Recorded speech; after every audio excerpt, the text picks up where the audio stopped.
Bienvenidos a Mafia sin Máscaras. Hoy les traemos una historia que les hará entender hasta qué punto llega el poder del crimen organizado en México y cómo en un giro inesperado, el imparable cártel de Jalisco fue detenido, pero no sin antes desatar una batalla sin cuartel. Esta es la historia de la captura de El Pesado, el líder del cártel de Jalisco Nueva Generación, y la operación que dejó claro que no todo está perdido. Esperen hasta el final, ya que lo que está por venir es impresionante. Hace unas semanas, Rubenera González, conocido como El Pesado, el terrorista más buscado de México, finalmente fue alcanzado. Y no fue de cualquier manera. Esta no fue una operación normal. El gobierno mexicano utilizó todo lo que tenía para asegurar que esta vez El Pesado no escapara. Y lo lograron. Era una madrugada normal en Ciudad Guzmán. El aire fresco se deslizaba suavemente por las calles desiertas, mientras la ciudad permanecía tranquila, como una de tantas en el país. Sin embargo, esa madrugada no sería como todas las demás. En cuestión de minutos, el sonido de los motores de los helicópteros comenzó a romper la quietud, resonando en cada rincón de la ciudad con una fuerza casi sobrecogedora. Las aeronaves no se limitaban a un solo punto. De hecho, 10 helicópteros cortaban el aire en formación perfecta, su presencia imponente iluminando el cielo estrellado con potentes reflectores que bañaban la ciudad en una luz casi fantasmal. Desde los techos de las casas, la silueta de las aeronaves se destacaban en la oscuridad. Los helicópteros avanzaban con una precisión aterradora, su rugido ensordecedor rivalizando con el eco lejano de una tormenta que nunca llegaba. En cada casa las personas se sobresaltaban, muchos sin comprender aún la magnitud de lo que estaba ocurriendo. Otros, los más temerosos, entendían que el momento había llegado. Había algo en el aire, una tensión palpable, como si la ciudad estuviera a punto de ser testigo de un evento trascendental. Los más intrépidos se asomaban a sus ventanas, pero pronto decidieron volver a ocultarse en la penumbra de sus hogares. Nadie tenía claro qué sucedía, pero todos percibían que no era un mero operativo. El retumbar de los helicópteros se hacía cada vez más cercano. El suelo vibraba con fuerza, los cristales de las ventanas temblaban y un creciente miedo se apoderaba de la población. Los rumores comenzaban a circular entre los vecinos. Es la operación contra El Pesado, decían algunos. Es el cártel, susurraban otros. Los más alarmados, temiendo lo peor, se arrodillaban en sus camas, rezando. Sabían que los enfrentamientos que estaban por ocurrir no serían comunes. La madrugada de ese jueves, la ciudad estaba siendo testigo de una de las operaciones más grandes de la historia reciente de México, una operación destinada a desmantelar un imperio de terror, el Cártel de Jalisco. La operación estaba dirigida a Rubenera González. Su nombre resonaba en todas las esferas del crimen organizado y el poder que había alcanzado a lo largo de los años parecía invencible. Había construido un imperio de terror que no solo abarcaba México, sino que sus tentáculos llegaban incluso a países de Centroamérica.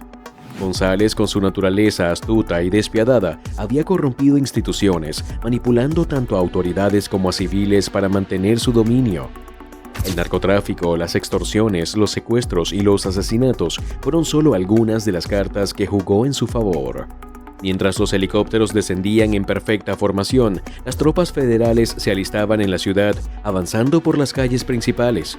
Los vehículos blindados, imponentes y diseñados para soportar los peores ataques, se desplazaban por las avenidas con una calma mortal. Dentro de ellos, los soldados estaban preparados para cualquier cosa.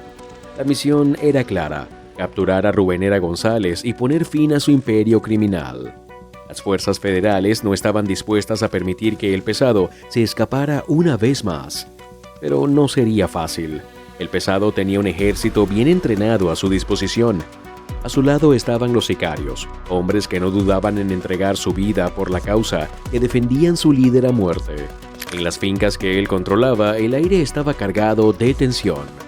Los sicarios, apostados en las azoteas y ventanas, observaban cada movimiento de los militares, dispuestos a enfrentarse a ellos con armas de gran calibre. El combate comenzó en cuanto los primeros disparos atravesaron el aire y el sonido de los rifles y las ráfagas de ametralladora resonaron por toda la ciudad.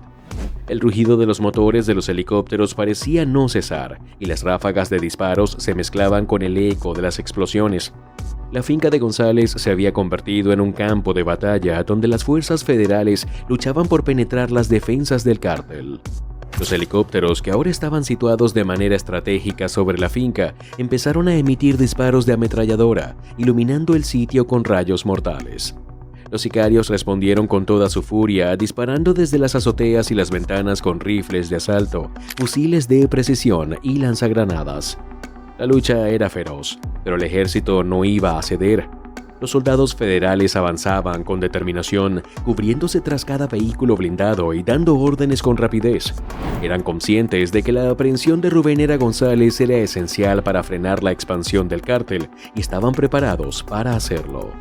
A pesar de la resistencia que ofrecieron los sicarios, la maquinaria militar estaba en marcha.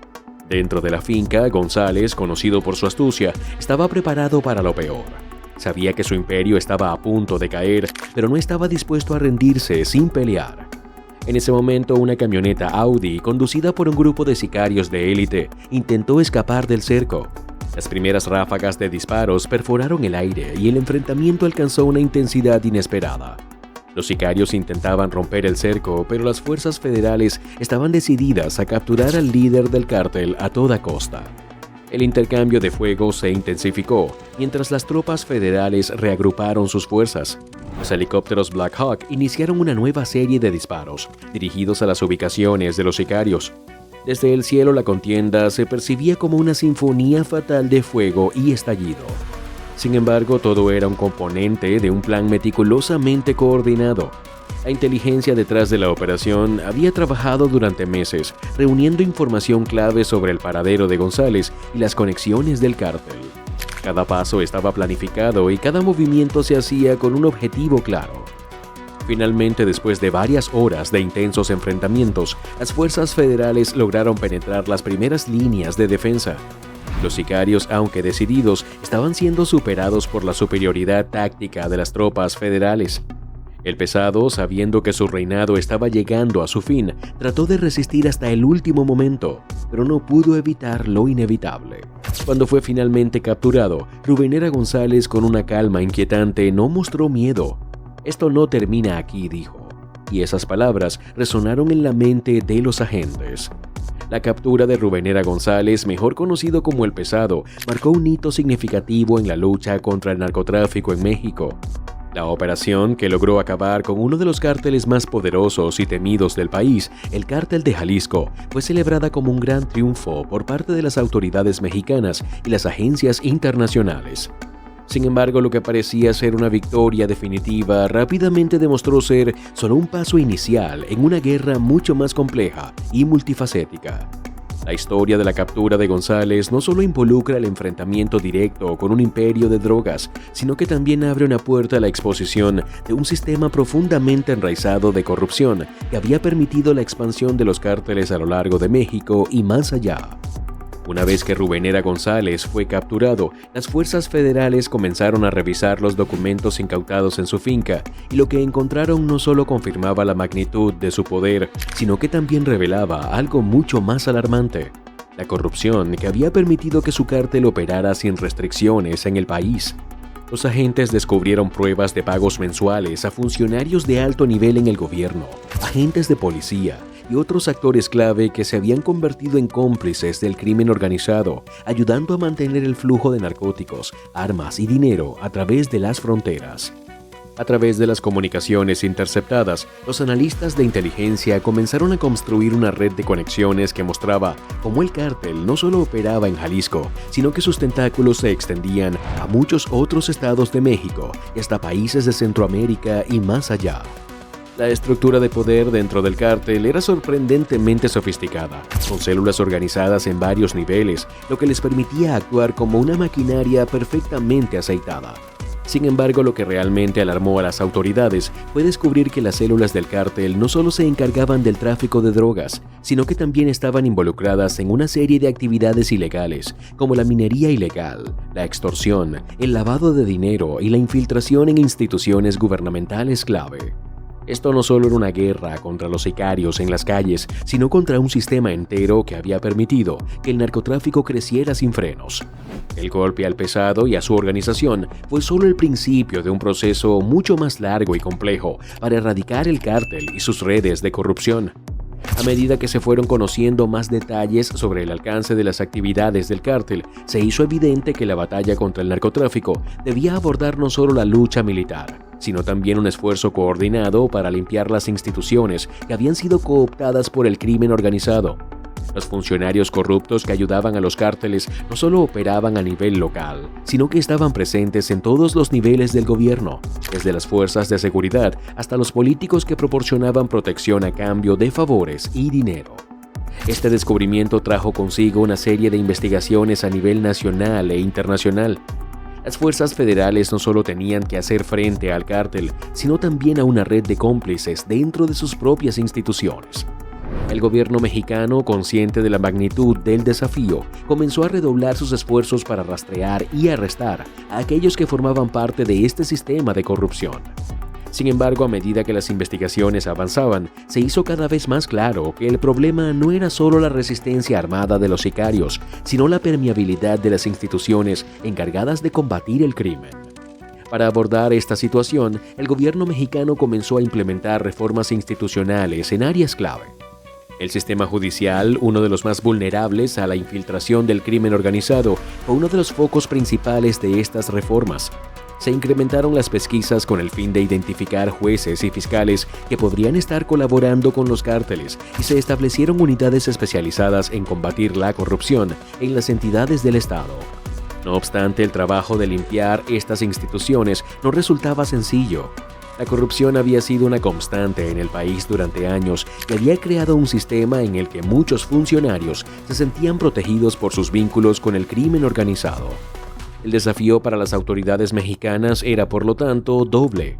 Por un lado, debían continuar con la ofensiva militar y policial para desmantelar el cártel de Jalisco y otros grupos criminales que operaban en el país. Pero, por otro lado, también debían luchar contra un sistema que había permitido que estos cárteles prosperaran. Los operativos, aunque exitosos en términos de incautaciones de drogas y armas y la captura de miembros clave del cártel, no podían garantizar que el ciclo de violencia y corrupción se rompiera de manera definitiva sin una intervención profunda en las estructuras del poder. Por otro lado, las represalias del cártel empezaron a expresarse de manera violenta en varias regiones del país. Tras la captura de Rubén Era González, el cártel de Jalisco no tardó en lanzar ataques coordinados contra las fuerzas federales, como una forma de mostrar que a pesar de la caída de su líder, el cártel seguía siendo una amenaza. Las ciudades más afectadas por la violencia fueron Guadalajara y Jalisco, donde los sicarios del cártel realizaron bloqueos carreteros, dispararon contra edificios gubernamentales y sembraron el caos en las calles. Estos actos de violencia no solo tenían como objetivo retaliar por la captura de González, sino también intimidar a la población y demostrar que el cártel no solo tenía poder en las calles, sino también en los pasillos del poder gubernamental. A pesar de los esfuerzos del gobierno mexicano, la respuesta del cártel de Jalisco fue rápida y efectiva. Los sicarios, bien entrenados y fuertemente armados, estaban dispuestos a enfrentar a las fuerzas federales con una violencia imparable. En algunas áreas rurales de Jalisco y Michoacán, las células del cártel continuaron operando, utilizando tácticas de guerrilla para resistir la ofensiva del gobierno. Se descubrió que el cártel había comenzado a usar drones cargados con explosivos para atacar a las fuerzas federales, una estrategia que hasta ese momento no se había visto en México y que demostró el grado de sofisticación de la organización. Los sicarios no solo luchaban en las calles, sino también en el espacio aéreo, utilizando tecnología avanzada para eludir a las autoridades. El gobierno mexicano, al darse cuenta de la magnitud del desafío, comenzó a fortalecer sus esfuerzos a través de la cooperación internacional. Agencias como la DEA, Interpol y la FBI comenzaron a colaborar con las fuerzas mexicanas para rastrear las rutas internacionales del cártel. A través de esta cooperación se descubrió que el cártel de Jalisco no solo operaba en México, sino que sus redes de distribución de drogas se extendían a varios países de América Central y Europa. Las rutas de tráfico de estupefacientes atravesaban la región y el dinero lavado a través de empresas fantasma en Panamá y Suiza llegaba a bancos de todo el mundo. Sin embargo, la cooperación internacional no fue suficiente para derrotar al cártel. La lucha contra el narcotráfico en México se transformó en una batalla prolongada que no solo implicaba enfrentarse a las organizaciones criminales, sino también a un sistema de corrupción profundamente arraigado. Las autoridades se dieron cuenta de que debían abordar la causa raíz del problema, la falta de confianza en las instituciones del Estado, la corrupción en las fuerzas de seguridad y la impunidad con la que operaban los cárteles. El presidente de México, en respuesta al incremento de la violencia y la corrupción institucional, convocó a una cumbre de urgencia con los líderes globales para debatir sobre cómo abordar esta crisis mundial. En el encuentro se estableció la formación de una unidad de responsabilidades binacionales en la que las fuerzas militares de México y las agencias internacionales colaborarían en la lucha contra el narcotráfico, no solo en el ámbito militar, sino también en los campos de inteligencia y colaboración financiera. Esta alianza internacional fue vista como un paso crucial para desmantelar las redes criminales que operaban en todo el mundo. No obstante, la violencia no cesó. A pesar de los esfuerzos del gobierno y de sus aliados internacionales, el cártel de Jalisco seguía mostrando su capacidad de resistencia. La guerra contra el narcotráfico en México estaba lejos de terminar y lo que parecía ser una victoria significativa en la captura de El Pesado resultó ser solo un episodio dentro de una lucha mucho más profunda y extensa. La caída de Rubenera González fue solo el inicio de una batalla mucho más grande. La captura de El Pesado representó un golpe significativo para el cártel, pero rápidamente se hizo evidente que el narcotráfico en México no desaparecería con la caída de un solo líder. En los días posteriores a la captura, la lucha no solo continuó en las calles, sino que se intensificó en las instituciones del gobierno mexicano, donde la corrupción que había permitido el crecimiento de los cárteles seguía presente. La información obtenida durante la operación de captura fue clave para comenzar a desmantelar no solo el cártel de Jalisco, sino también las redes de corrupción que lo habían sostenido. Se descubrió que este cártel no solo controlaba el narcotráfico, sino que había infiltrado las fuerzas de seguridad, el sistema judicial y varios niveles del gobierno. La captura de Rubenera González también mostró que la lucha contra el narcotráfico en México no solo era un problema de seguridad, sino también de justicia y política. El trabajo para erradicar la corrupción dentro de las instituciones del Estado mexicano era tan importante como la lucha en las calles. Aunque la operación contra El Pesado fue un gran paso, el gobierno mexicano entendió que la verdadera victoria solo llegaría cuando las estructuras de corrupción fueran completamente desmanteladas. El futuro de la lucha contra el narcotráfico en México aún es incierto, pero lo que queda claro es que la caída de Rubenera González fue solo una parte de una guerra más amplia y profunda. Las autoridades mexicanas, con el apoyo de agencias internacionales, continúan trabajando para debilitar al cártel de Jalisco, pero el reto sigue siendo enorme. La lucha no solo se libra en las calles, sino en las instituciones que permiten que el crimen organizado siga creciendo y operando con impunidad.